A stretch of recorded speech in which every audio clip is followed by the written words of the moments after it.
up, doll collectors, hobbyists, fabs, and besties? Doll collecting can get a little pricey. So today we're gonna do a little doll fashion on a budget, which means we're crafting. But first, let's take a quick trip to PopShelf. It's kind of like Five Below. And walk around to search for some miniatures. Sometimes I can find dolls here at a pretty decent price, and maybe we can find some fashion.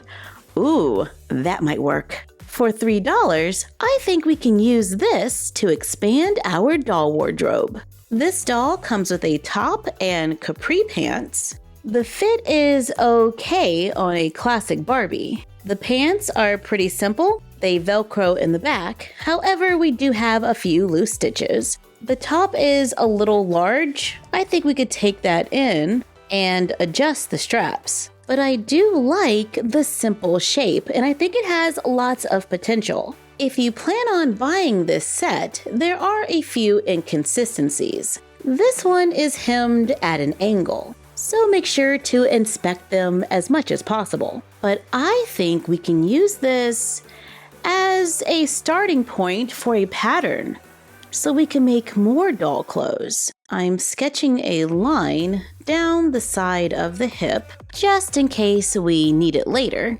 And we can sketch a small pocket as well, just in case. I place the top on the doll inside out, and I'm just marking a few places where I want some adjustments. I use a seam ripper to take the clothes apart. I put a little fabric glue around the edge to stop it from fraying. Trace it onto paper. I changed the length of the pants, took the top in a little and made it a little shorter, added some straps and an optional waistband. I took the other pants leg and we're gonna cut it on the line marked, then make a pattern to have a pocket. Totally not sure if these are gonna work, so let's give them a try. It's a journey, y'all. Let's start with the basic pants first. I cut the pattern out and the waistband too. I picked up some fabric at the dollar store. Let's use this one.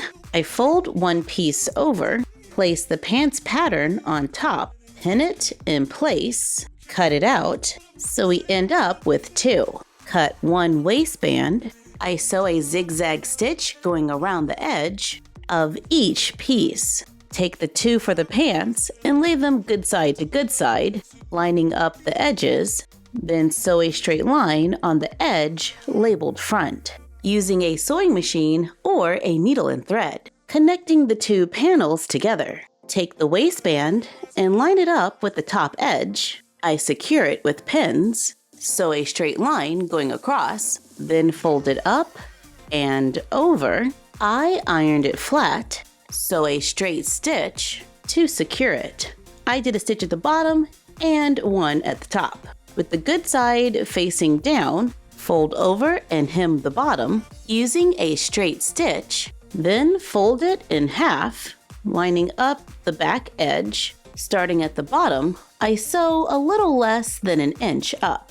Then fold over the top of one side a little less than 1/4 of an inch and iron it flat. I cut an inch of Velcro, sew the soft side on, then put the hook side on the other so they can overlap and close. Take the bottom of the pants and we're gonna just pull them in opposite directions, lining up the edges. I use pins to hold it in place, then sew a straight line with 1/4 of an inch seam allowance. And we have some pants. Before I flip them inside out, let's try them on the doll. They're a tiny bit snug in the back, and when we have her sit down, they do open up. So let's remove the Velcro and make that fold over just a little thinner. Then I sewed the Velcro back on and I made it thinner, and it's holding. I think I'm going to do a slightly smaller seam allowance on the next one and lengthen the waistband just a little. I ran a zigzag stitch along the legs. Next time I'll do a shorter seam allowance there too. Tie if you didn't backstitch and trim off the loose threads. Flip it inside out, and they look pretty good. I just got a little too happy with the seam allowance. Here it is from the back.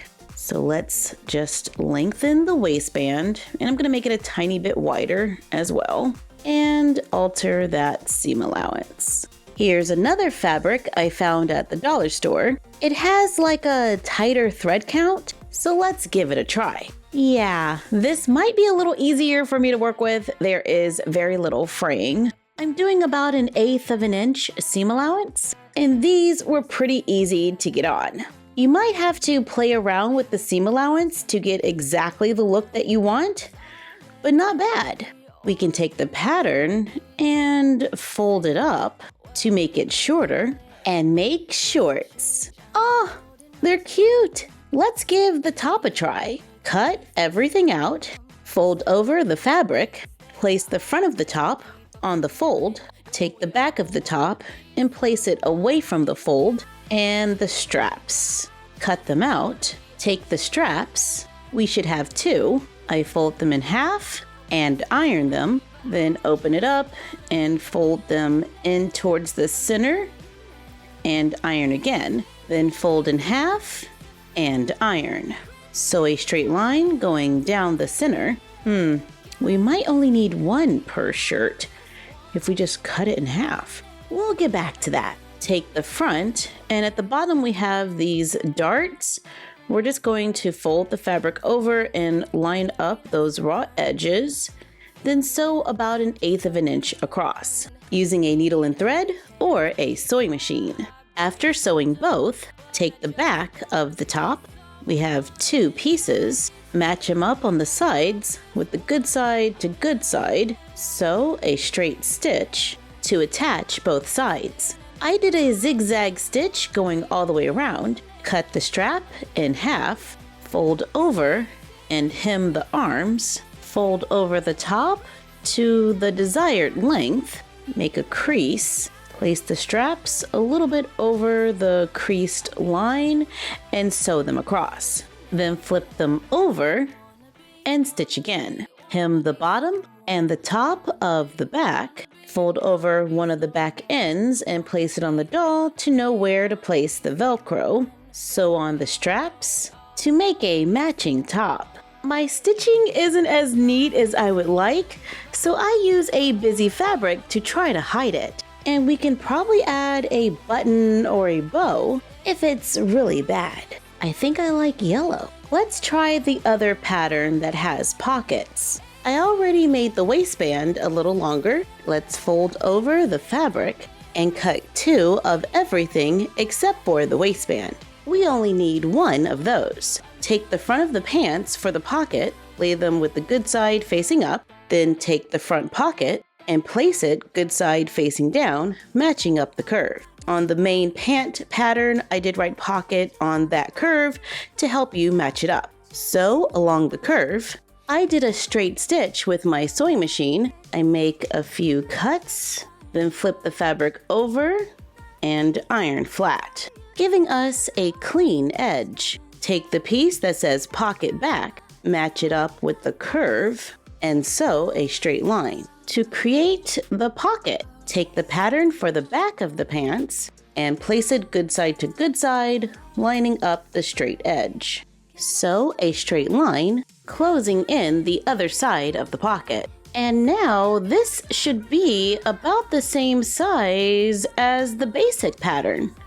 Yeah, I might need to be a little careful about my seam allowance, but pretty close. And now we can finish them just as before, to make pants with working pockets. By modifying that pattern, we can get creative and make all kinds of clothes for our dolls. We can even make the top, and before adding the Velcro and the hem at the bottom, cut a 3 by 6.5 piece of fabric, hem the bottom, lightly gather it to match the top, lay them good side to good side, sew a line going across to connect them. Fold it in half with the good side on the inside, sew about halfway up, add Velcro to make a summer dress. And you can always make the bottom of the dress as long and as full as you want. And of course, if we need a quick top, cut 5 3/4 inches by 1 1/4 inch strip of fabric and 2 full-length straps. Sew the straps just as before. Iron a hem on the larger rectangle. I pinned one of the straps between 2 and 1 3/4 and the other between 3 1/2 and 3/4. Sew a straight line going across. After measuring it to the doll, take the other end and sew it down. Trim off the excess. Hem the bottom. Add Velcro, pinch, and sew the center for another quick top. And we can mix and match the different pieces to give our dolls a new look all summer long. So if you want to make your doll clothes on a budget but need a little help with the patterns, this could be a solution. With a few alterations, you will be surprised what you can make. Thank you for joining us for another video. Like, comment, share, and subscribe. Don't forget to ring the bell and follow us on Instagram at MyFroggyStuff, the Frog Vlog, and Bella of MyFroggyStuff. And we will see you next time.